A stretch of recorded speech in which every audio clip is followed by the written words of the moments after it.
Este no es un reto de abstinencia, es un camino de transmutación. Al retener tu energía vital, dejas de disiparte y comienzas a condensarte. La presencia nace cuando el hombre deja de perseguir estímulos y empieza a habitar su centro con disciplina, propósito y silencio interior. Paso 1. Comprender la energía sexual como fundamento de la presencia masculina. El primer paso para entender por qué la energía retenida refuerza tu aura de presencia es abandonar la mirada superficial y moralista sobre el deseo. La energía sexual no es un vicio ni un enemigo. Es una fuerza biológica primaria, profundamente ligada a la supervivencia, la creatividad y la afirmación del yo. Desde la biología evolutiva hasta la antropología simbólica, esta energía ha sido reconocida como el motor que impulsa al hombre a conquistar, construir y trascender. Cuando el hombre vive en constante descarga, pornografía, masturbación compulsiva, validación femenina constante, su sistema nervioso se acostumbra a la gratificación inmediata. Esto debilita la corteza prefrontal, reduce la tolerancia al esfuerzo y fragmenta la atención. El resultado no es solo cansancio físico, sino ausencia de presencia. El hombre está ahí, pero no pesa. Habla, pero no transmite. Mira, pero no impone calma ni respeto. Desde una perspectiva neuropsicológica, la retención energética estabiliza los circuitos dopaminérgicos. No se trata de aguantar por fuerza de voluntad, sino de reentrenar el cerebro para encontrar satisfacción en la acción disciplinada, no en la descarga impulsiva. A medida que la dopamina deja de dispararse por estímulos artificiales, el sistema recupera sensibilidad. El hombre se vuelve más atento, más firme, más consciente de su entorno y de sí mismo. Sociológicamente, la presencia masculina siempre ha sido un capital invisible.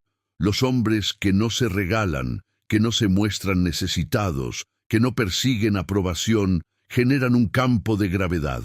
Las culturas tradicionales lo entendían. El guerrero, el monje, el artesano y el líder compartían rituales de contención del deseo.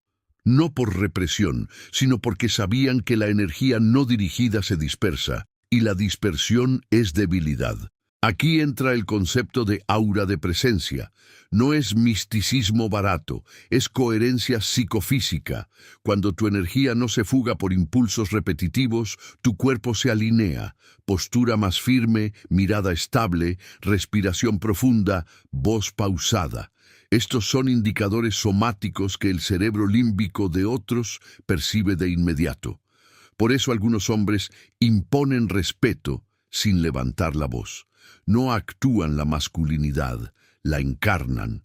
El estoicismo aporta una clave central. Hegemonicón, el principio rector interno. Epicteto y Marco Aurelio insistían en gobernar los impulsos no para negarlos, sino para subordinarlos a la razón y al propósito. La retención energética es una práctica moderna de este principio antiguo. Cuando eliges no reaccionar al impulso, afirmas soberanía interna. Y la soberanía interna se proyecta hacia afuera como presencia. Este paso no exige heroicidad, exige comprensión. Mientras sigas viendo la energía sexual como algo que hay que sacar, seguirás vacío. Cuando la entiendas como materia prima de tu carácter, comenzarás a sentir el cambio, más silencio interior, menos urgencia, más peso específico en cada espacio que ocupas. Aquí inicia el viaje del hombre invicto, no huyendo del deseo, sino poniéndolo a trabajar a tu favor. Paso 2. La retención como proceso de condensación psíquica y corporal. Cuando la energía deja de ser expulsada de forma automática, ocurre un fenómeno que pocos hombres comprenden y muchos experimentan sin saber nombrar: la condensación. No se trata de acumular tensión de manera caótica, sino de permitir que la energía vital se redistribuya dentro del sistema cuerpo-mente. Este proceso explica por qué, a partir de cierto punto, el hombre en retención se siente más denso, más presente, menos disperso. Desde la fisiología, la eyaculación frecuente implica picos y caídas hormonales que afectan directamente al estado anímico, la motivación y la claridad mental. Al disminuir estas descargas, el organismo entra en un estado de homeostasis más estable. El cuerpo ya no vive en ciclos de excitación-agotamiento, sino en un tono energético continuo. Ese tono es percibido subjetivamente como calma, pero no como pasividad. Es una calma cargada, lista para la acción. En el plano psicológico, la retención inicia un reordenamiento profundo. La energía sexual reprimida de forma inconsciente suele transformarse en ansiedad, irritabilidad o fantasía obsesiva.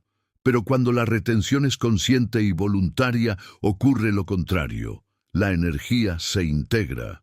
Carl Jung describía este fenómeno como la integración de la libido en el proceso de individuación.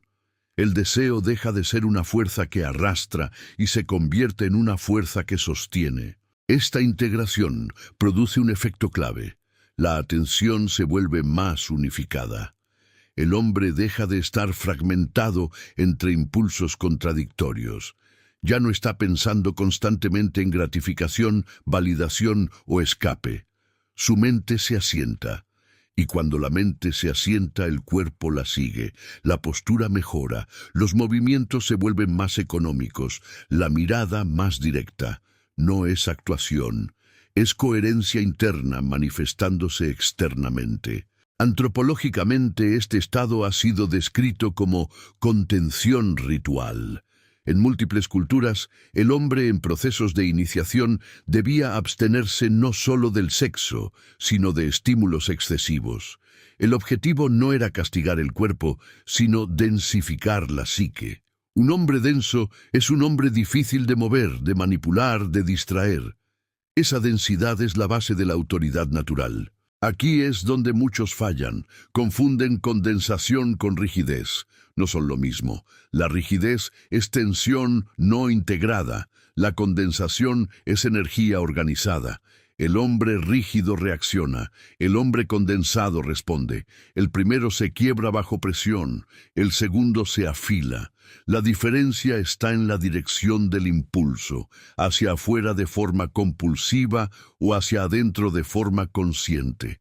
Desde una mirada estoica, esta práctica fortalece la apateia, no la ausencia de emoción, sino la libertad frente al dominio de las pasiones. El hombre que no es gobernado por su impulso sexual desarrolla una gravedad interna. No necesita imponerse. No necesita demostrar. Su sola presencia comunica autocontrol, y el autocontrol es percibido universalmente como poder. En este punto del proceso, el hombre comienza a notar algo sutil, pero inconfundible. Cuando entra a un espacio, no pasa desapercibido. No por carisma aprendido, sino porque su energía ya no se fuga. Está ahí, entero, y lo entero pesa. Paso 3. La mirada firme y el lenguaje corporal como manifestación de la energía retenida. Cuando la energía vital deja de disiparse, el cuerpo se convierte en su principal canal de expresión. Antes de que una palabra sea pronunciada, el hombre ya está comunicando. La presencia no se explica, se percibe. Y uno de los primeros indicadores visibles de esta transformación es la mirada. No una mirada agresiva ni desafiante, sino una mirada firme, estable, capaz de sostener el contacto sin ansiedad ni necesidad de imponerse. Desde la neurociencia social, el contacto visual está íntimamente ligado al sistema de amenaza y confianza. El hombre que evita la mirada suele estar en estado de hipervigilancia o sumisión inconsciente. El que mira con exceso busca dominancia reactiva. Pero el hombre que ha retenido y ordenado su energía se sitúa en un punto distinto, presencia sin tensión. Su sistema nervioso no está sobreestimulado, Por eso puede sostener la mirada sin huir ni atacar. La energía retenida regula el eje, respiración, postura, tono muscular. Al no vivir en ciclos de excitación y descarga, el cuerpo entra en un ritmo más lento y profundo. La respiración se vuelve diafragmática, el pecho se abre sin exageración, los hombros caen en su posición natural. Este alineamiento biomecánico no es estético, es funcional. Un cuerpo alineado transmite seguridad porque no está defendiendo nada. Antropológicamente, los líderes tribales y los guerreros veteranos no eran reconocidos por gestos amplios o palabras grandilocuentes, sino por su economía de movimiento. Cada acción tenía peso, cada silencio era intencional. La retención energética crea exactamente eso, movimiento con significado. El hombre deja de moverse por nerviosismo, de gesticular para llenar vacíos, de hablar para justificar su presencia. En el lenguaje corporal, la energía retenida se manifiesta como lentitud consciente. No es torpeza ni apatía, es control del tempo. El hombre no se adelanta, no interrumpe, no invade. Espera, y el que sabe esperar domina el ritmo de la interacción. Esto genera una inversión psicológica poderosa. Los demás comienzan a ajustar su comportamiento al suyo, sin pedirlo, sin exigirlo. Desde la psicología profunda, el cuerpo es el inconsciente visible. Cuando el deseo ya no gobierna desde abajo, el cuerpo deja de delatar carencia. Las microexpresiones cambian, menos inquietud facial, menos tensión mandibular, menos movimientos repetitivos. Aparece una cualidad difícil de describir, pero fácil de sentir, sobriedad masculina. Una sobriedad que no es frialdad, sino contención. El estoicismo vuelve a ser claro. No es libre quien no se gobierna a sí mismo. El cuerpo del hombre en dominio interno refleja esa libertad. No necesita ocupar espacio de más, porque ya lo ocupa internamente. No necesita demostrar fuerza, porque la siente disponible. Esta coherencia genera respeto, incluso en contextos competitivos. En este punto, el hombre comienza a entender algo crucial. La presencia no se construye con técnicas externas, sino con energía bien administrada. La mirada firme, la postura estable y el silencio oportuno no se entrenan como trucos, emergen como consecuencias. Cuando la energía deja de huir, el cuerpo se convierte en un ancla, y un hombre anclado es un hombre imposible de ignorar. Paso 4. El silencio interno como fuente de autoridad y dominio emocional. Cuando la energía vital ya no se dispersa en impulsos automáticos, la mente comienza a aquietarse. No de forma inmediata ni mística, sino progresiva y estructural. El ruido interno, fantasías recurrentes, diálogos compulsivos, anticipaciones innecesarias, pierde intensidad. Este silencio no es vacío, es orden, y del orden nace una forma de autoridad que no depende del volumen ni de la imposición. Desde la neuropsicología, la reducción de estímulos sexuales constantes disminuye la hiperactividad del sistema límbico. La amígdala deja de reaccionar ante cada provocación y la corteza prefrontal recupera su rol ejecutivo. El resultado es un hombre menos reactivo, más deliberado. No responde desde la herida ni desde la urgencia, sino desde la evaluación. Esa pausa, aunque dure segundos, es percibida por los demás como control emocional.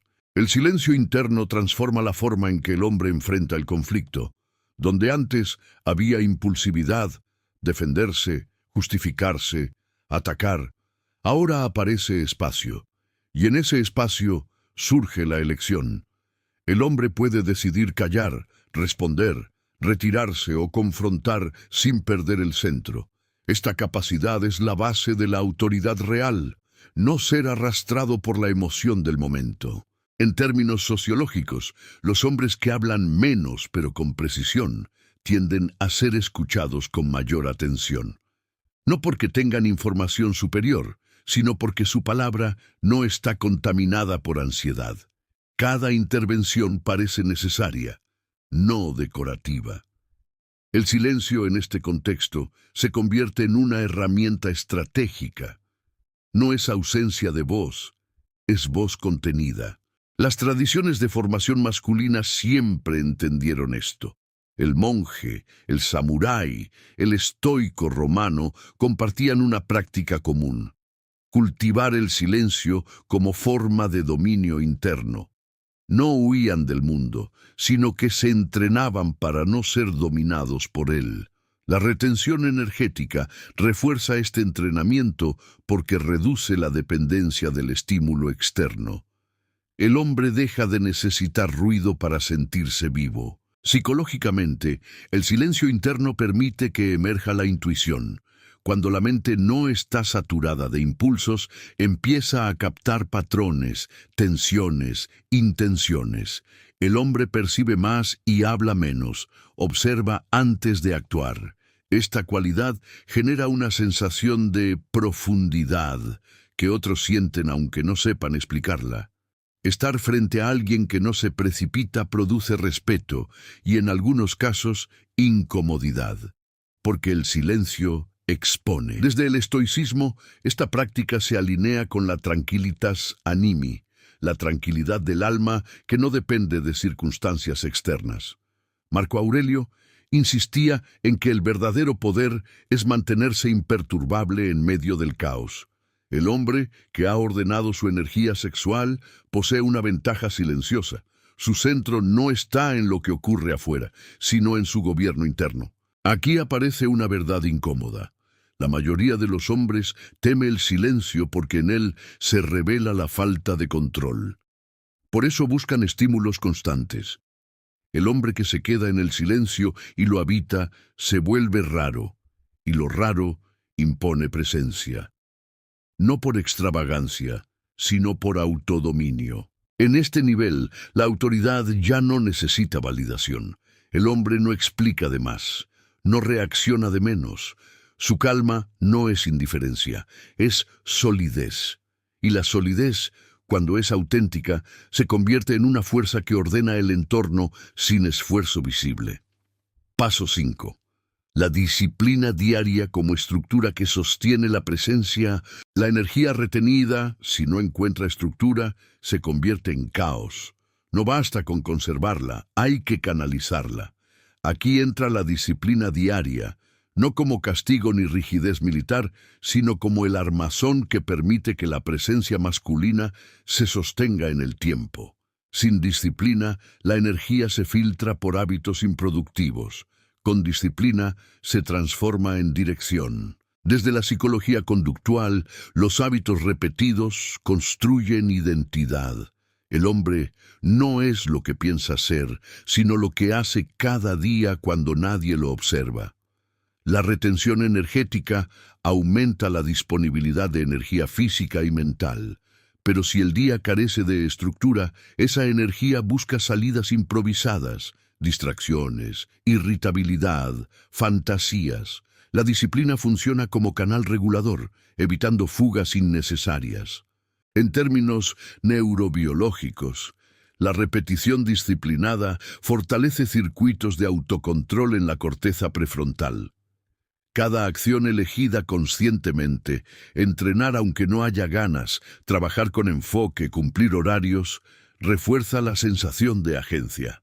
El hombre empieza a confiar en sí mismo, y la confianza interna es uno de los pilares invisibles de la presencia.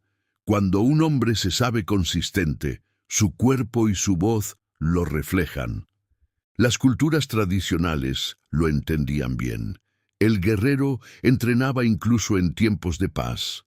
El artesano respetaba rituales diarios, no porque alguien los vigilara, sino porque la rutina era un acto de alineación interna. Hoy, en un entorno saturado de estímulos, la disciplina se vuelve aún más crucial. Es el filtro que separa al hombre que acumula energía del hombre que la encarna. La disciplina también ordena el tiempo, y el tiempo ordenado genera calma. Cuando el día tiene prioridades claras, la mente deja de dispersarse en decisiones triviales. Esto reduce la fatiga mental y libera atención para lo esencial. El hombre disciplinado no corre, avanza, no improvisa su vida, la construye. Esa forma de estar en el mundo transmite fiabilidad, una cualidad profundamente masculina y escasa. Desde una perspectiva estoica, la disciplina es la práctica concreta de la virtud. Epicteto afirmaba que no basta con entender lo correcto, hay que entrenarlo hasta que se vuelva natural. La retención energética sin disciplina es solo potencial. Con disciplina se convierte en carácter, y el carácter es lo que sostiene la presencia incluso en momentos de presión. Un punto clave es entender que la disciplina no busca perfección, sino continuidad. Fallar un día no destruye el proceso. Abandonar la estructura, sí. El hombre que mantiene su disciplina, incluso cuando el ánimo fluctúa, desarrolla resiliencia. Aprende a no depender de la motivación, que es volátil, sino del compromiso, que es estable. Esa estabilidad se percibe externamente como solidez emocional. Aquí se revela una verdad incómoda. Muchos hombres desean presencia sin asumir la incomodidad de la disciplina. Quieren el aura, pero no el orden. Sin embargo, la presencia real no se improvisa, se cultiva. Cada día bien vivido refuerza la sensación interna de dirección, y esa dirección se proyecta como autoridad tranquila. En este nivel, el hombre entiende que su presencia no depende de cómo lo perciban los demás, sino de cuán fiel es a su propia estructura. Y un hombre fiel a su disciplina no necesita demostrar nada. Su forma de vivir habla por él. Paso 6. La transmutación del deseo en enfoque, propósito y acción concreta. Cuando el deseo deja de buscar salida inmediata, exige dirección. La energía sexual no desaparece por retenerla, se intensifica. Y aquí se produce uno de los puntos más críticos del proceso. Si el hombre no aprende a transmutar esa fuerza, corre el riesgo de vivirla como tensión o frustración. Pero cuando entiende su naturaleza, el deseo se convierte en combustible para el enfoque y la acción deliberada. Desde la psicología de la motivación, el deseo es energía orientada hacia un objetivo. El problema del hombre moderno no es desear demasiado, sino desear sin propósito. La cultura del estímulo inmediato ha reducido el deseo a impulsos cortos, desconectados de metas a largo plazo. La retención rompe ese patrón y devuelve al deseo su cualidad original. Empujar al hombre a construir algo más grande que la gratificación momentánea. Neurobiológicamente, la energía que antes se liberaba en descargas rápidas queda disponible para tareas que requieren atención sostenida. Esto explica por qué muchos hombres en este proceso experimentan mayor capacidad de concentración, resistencia mental y tolerancia al esfuerzo. El cerebro, al no recibir su recompensa fácil, empieza a encontrar placer en el progreso, en el dominio de habilidades, en la superación personal. El deseo cambia de objeto, no de intensidad. Aquí aparece el concepto de transmutación, presente en tradiciones filosóficas y alquímicas. No se trata de negar la fuerza del impulso, sino de redirigirla conscientemente. El deseo sexual es una forma de energía creativa. Cuando se canaliza hacia el trabajo, el estudio, el entrenamiento o un proyecto vital, adquiere una cualidad productiva. El hombre no se vuelve frío, se vuelve enfocado. En términos prácticos, esto se manifiesta como urgencia por avanzar, no una ansiedad desordenada, sino una presión interna que empuja a la acción. El hombre siente que quedarse quieto es desperdicio. Esta sensación, bien dirigida, genera progreso real. Mal dirigida genera irritación. La diferencia está en tener objetivos claros y acciones definidas. La energía necesita tarea. Desde una mirada antropológica, Los grandes constructores de civilizaciones no eran hombres sin deseo, sino hombres capaces de someter su deseo a una visión. El deseo se convertía en ambición, la ambición en obra. La retención energética recrea este patrón arcaico en un contexto moderno. El hombre vuelve a orientarse hacia la creación, no hacia el consumo. El estoicismo aporta una advertencia clave. El deseo sin control esclaviza. El deseo gobernado fortalece. Marco Aurelio no pedía extinguir el impulso, sino alinearlo con la razón. Cuando el deseo se pone al servicio del propósito, el hombre deja de ser reactivo y se vuelve direccional. Cada día tiene un eje, cada acción responde a un ¿para qué? En este punto, la presencia masculina se vuelve dinámica. Ya no es solo calma y gravedad, sino impulso contenido. Otros lo perciben como determinación. El hombre no parece apurado, pero avanza. No parece ansioso, pero produce. Su energía no se dispersa en fantasías ni conversaciones inútiles, se materializa en resultados. Aquí el hombre comprende una verdad central del camino. La retención no es el fin, es el medio. El fin es convertirse en alguien que transforma su deseo en legado, en acción concreta, en obra visible. Y cuando un hombre vive orientado por propósito, su presencia deja de ser solo sentida, se vuelve incuestionable. Paso 7. La coherencia entre pensamiento, palabra y acción como núcleo del magnetismo masculino. Cuando la energía vital ya no se dispersa en impulsos contradictorios, ocurre una alineación interna profunda. Lo que el hombre piensa, dice y hace comienza a coincidir. Esta coherencia es una de las fuentes más poderosas del magnetismo masculino. No es carisma aprendido ni estrategia social, es integridad energética. Y la integridad se percibe sin necesidad de explicación. Desde la psicología, la incoherencia interna genera fricción. Pensar una cosa, decir otra y hacer una tercera consume enormes cantidades de energía psíquica.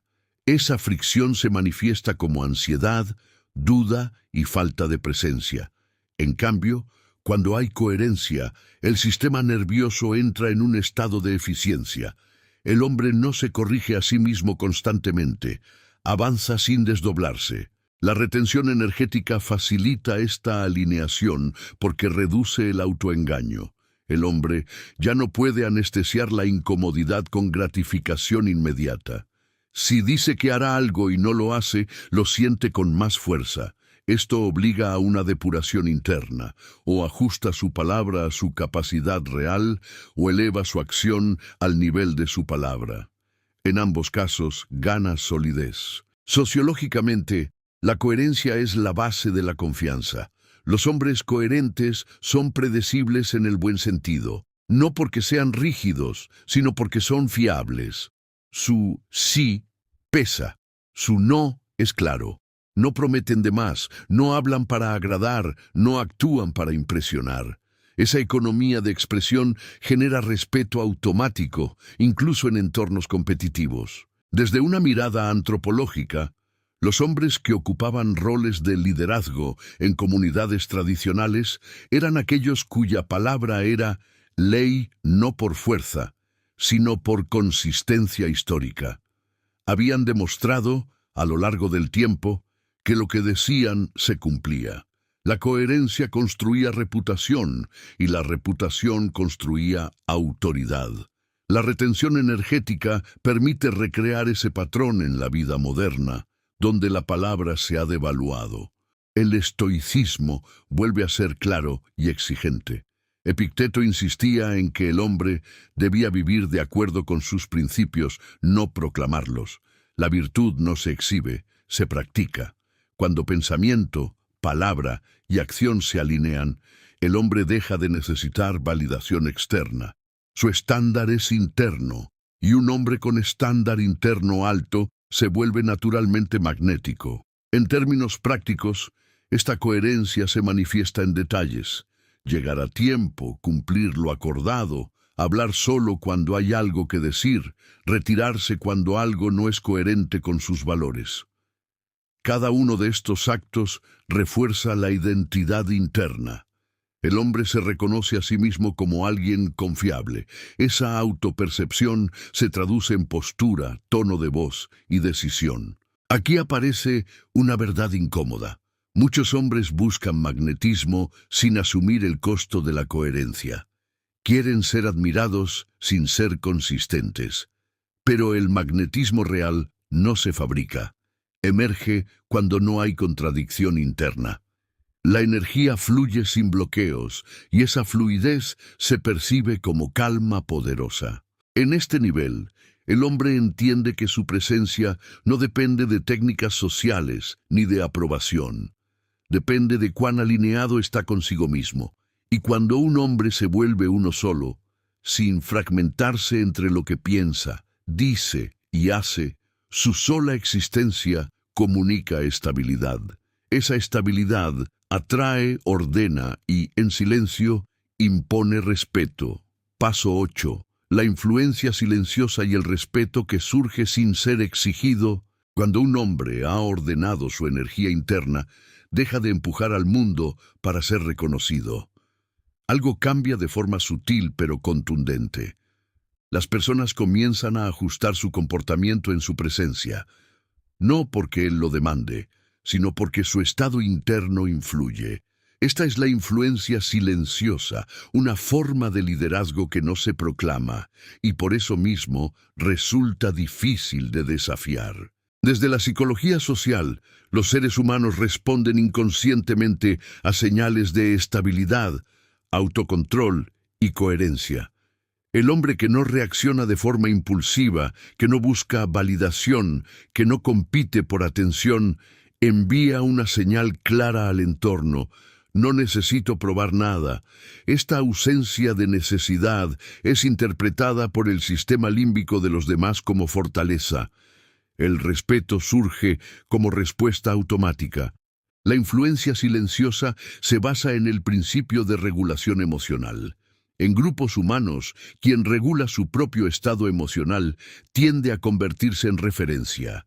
Cuando hay tensión, ruido o conflicto, las miradas se dirigen al que permanece centrado, no porque tenga todas las respuestas, sino porque su calma sugiere que la situación es manejable.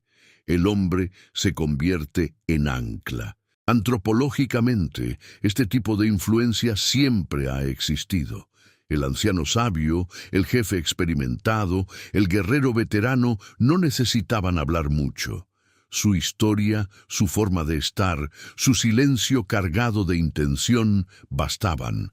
No lideraban desde la fuerza, sino desde la autoridad moral y energética.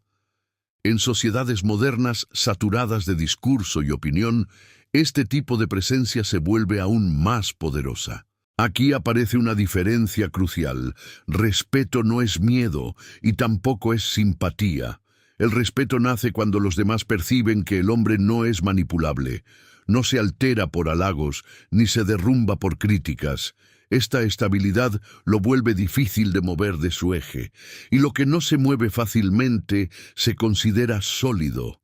La solidez atrae confianza. Desde la perspectiva estoica, esta influencia se alinea con la idea de vivir conforme a la naturaleza racional. El hombre no intenta controlar lo externo, se controla a sí mismo. Paradójicamente, al renunciar al control externo, gana influencia. No porque mande, sino porque su forma de ser establece un estándar implícito. En la práctica cotidiana, esto se manifiesta de maneras simples. Interrupciones que disminuyen cuando él habla, conversaciones que se ordenan, conflictos que se suavizan. No es magia. Es el resultado de una energía que no compite, sino que estabiliza. La gente siente que en su presencia hay menos caos. Aquí surge una advertencia importante. Buscar deliberadamente esta influencia la destruye. En el momento en que el hombre actúa para impresionar o dominar, vuelve a la necesidad. La influencia silenciosa es un subproducto, no un objetivo. Aparece cuando el hombre está enfocado en su propio gobierno interno, no en el efecto que causa. Este nivel revela una verdad profunda del camino masculino. El respeto auténtico no se exige ni se negocia, se genera, y se genera cuando la energía está ordenada, la palabra es medida y la acción es consistente. El hombre deja de ser reactivo al entorno y se convierte en referencia. En este punto, el hombre comprende que su presencia ya no depende de imponerse, basta con estar. Y ese estar, firme y sobrio, cambia la dinámica del espacio, sin ruido, sin esfuerzo visible, sin necesidad de demostrar nada. Paso 9. La prueba en la adversidad como confirmación de la presencia masculina. La verdadera presencia no se mide en la calma, sino en la presión. Cuando todo va bien, muchos hombres parecen centrados. Cuando surge la adversidad, la mayoría se descompone. Aquí es donde la energía retenida y ordenada revela su función más alta, convertir al hombre en alguien estable incluso en el caos. La dificultad deja de ser una amenaza y se convierte en un escenario de confirmación. Desde la psicología del estrés, la adversidad activa mecanismos primarios de supervivencia. El hombre sin dominio interno entra en lucha, huida o colapso. Reacciona, se justifica, se victimiza o explota. En cambio, el hombre que ha cultivado control energético responde distinto. Su sistema nervioso no entra en pánico. Hay activación, sí, pero no desbordamiento. Esta diferencia es decisiva. La retención energética fortalece la tolerancia a la incomodidad. Al no depender de gratificación inmediata, el hombre ha entrenado su mente para permanecer en estados de tensión, sin escapar. Esta capacidad es oro puro en situaciones adversas. Problemas financieros, conflictos interpersonales, fracaso, presión externa. Mientras otros se quiebran o buscan alivio rápido, él se mantiene operativo. Antropológicamente, la masculinidad siempre fue evaluada en contextos de prueba. El rito de paso, la batalla, la responsabilidad asumida en momentos críticos. No se confiaba en hombres que solo funcionaban en condiciones ideales. La adversidad era el filtro natural. Hoy, aunque los escenarios sean distintos, el principio sigue vigente. El hombre que no pierde el centro cuando las cosas se complican se vuelve referencia natural. Desde el estoicismo, este punto es central. El fuego prueba el oro, la adversidad prueba al hombre. Marco Aurelio entendía la dificultad como entrenamiento, no como castigo. El hombre con presencia no pregunta, ¿por qué a mí?, sino, ¿qué exige esto de mí? Ese cambio de enfoque transforma el sufrimiento en acción consciente. En la práctica, esto se manifiesta en decisiones tomadas bajo presión, sin dramatismo excesivo. El hombre no niega la gravedad de la situación, pero tampoco se deja dominar por ella. Habla menos, observa más, actúa con precisión. Su energía no se dispersa en quejas ni explicaciones innecesarias, se concentra en resolver. Aquí ocurre algo crucial. Los demás comienzan a confiar en él cuando todo se pone difícil. No porque siempre tenga la solución perfecta, sino porque no entra en caos. Y en momentos críticos, la calma es más valiosa que la brillantez. La presencia masculina se vuelve tangible cuando otros sienten que pase lo que pase, él no se derrumbará. La adversidad también revela las grietas. Si aún hay dependencia del estímulo, de la validación o del escape, la presión lo sacará a la luz. Por eso este nivel es incómodo. Obliga a confrontar lo que todavía no está integrado. Pero también es liberador. Cada dificultad superada sin perder el centro fortalece la identidad interna. Aquí, el hombre entiende que la presencia no es un estado frágil que se pierde con el primer golpe.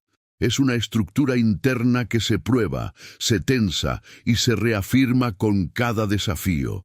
Y cuanto más ha entrenado su energía, más resistente se vuelve su carácter. En este punto, la adversidad deja de ser temida. No porque duela menos, sino porque ya no define al hombre. Él se define por cómo responde. Y esa respuesta, firme y sobria, confirma ante sí mismo y ante el mundo que su presencia es real. Paso 10. La presencia como identidad permanente, no como estado temporal. En este punto del camino, el hombre comprende una verdad decisiva. La presencia no es algo que se enciende y se apaga según el ánimo o las circunstancias. La presencia auténtica es una identidad encarnada. No depende de rachas, motivación o reconocimiento externo, es el resultado de haber ordenado la energía interna de tal manera que el hombre ya no se fragmenta.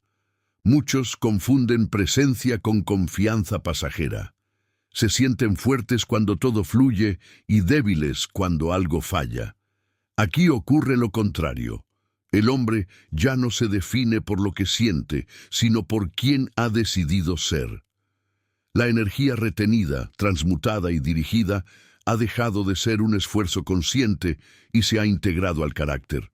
No hay tensión por mantener el estado. Hay naturalidad. Desde la psicología de la identidad, esto se explica por la coherencia prolongada. Cuando un hombre actúa de manera consistente durante suficiente tiempo, su cerebro deja de debatir. La identidad se consolida. Ya no pregunta ¿podré sostenerme? Porque la experiencia acumulada responde por él. La presencia se vuelve el punto de partida, no el objetivo. Antropológicamente, este es el momento en que el hombre deja de ser aprendiz y se convierte en referencia silenciosa. No predica, no convence, no corrige, vive, y su forma de vivir enseña. En culturas tradicionales, este hombre no necesitaba títulos ni proclamaciones. Su sola existencia ordenaba a los más jóvenes y confrontaba a los débiles. Desde el estoicismo, aquí se alcanza la verdadera libertad, no depender de lo externo para sostener la dignidad interna. El hombre no negocia sus principios por comodidad ni los abandona por presión. No porque sea rígido, sino porque sabe quién es. La presencia se vuelve inquebrantable porque no está atada a resultados, sino a valores. En la práctica cotidiana, esto se traduce en una vida más simple y más exigente a la vez. Simple, porque el hombre ya no se dispersa en deseos inútiles. Exigente, porque no se permite traicionarse. Cada decisión refuerza la identidad. Cada renuncia innecesaria desaparece. El hombre ya no lucha contra sí mismo. Se gobierna. Aquí ocurre algo definitivo. La energía ya no se siente como algo que hay que vigilar constantemente. Está integrada, fluida, disponible. El hombre no vive obsesionado con el control, vive en control, y esa diferencia es abismal. La presencia deja de ser un logro y se convierte en su forma natural de estar en el mundo. Este es el punto donde el hombre invicto deja de buscar validación. No necesita aplausos, atención ni aprobación. Su estándar es interno, su mirada es firme y su camino es claro. Puede estar solo sin vaciarse y acompañado sin diluirse. Ha recuperado su centro. Si has llegado hasta aquí, entiende esto. No has ganado un trofeo, has asumido una responsabilidad, la de sostener lo que has construido. La presencia no se hereda ni se compra. Se cultiva día a día, elección tras elección. Este camino no termina, se profundiza. Cada jornada es una nueva oportunidad de reafirmar tu dominio interno, tu disciplina y tu propósito. No estás solo. Este canal existe para acompañar a hombres que decidieron dejar de desperdiciarse y comenzar a encarnarse. Si este mensaje resonó contigo, suscríbete. Sigue adelante en este viaje del hombre invicto. Comparte tu experiencia en los comentarios y permanece firme, porque el mundo no necesita más hombres reactivos, necesita hombres presentes,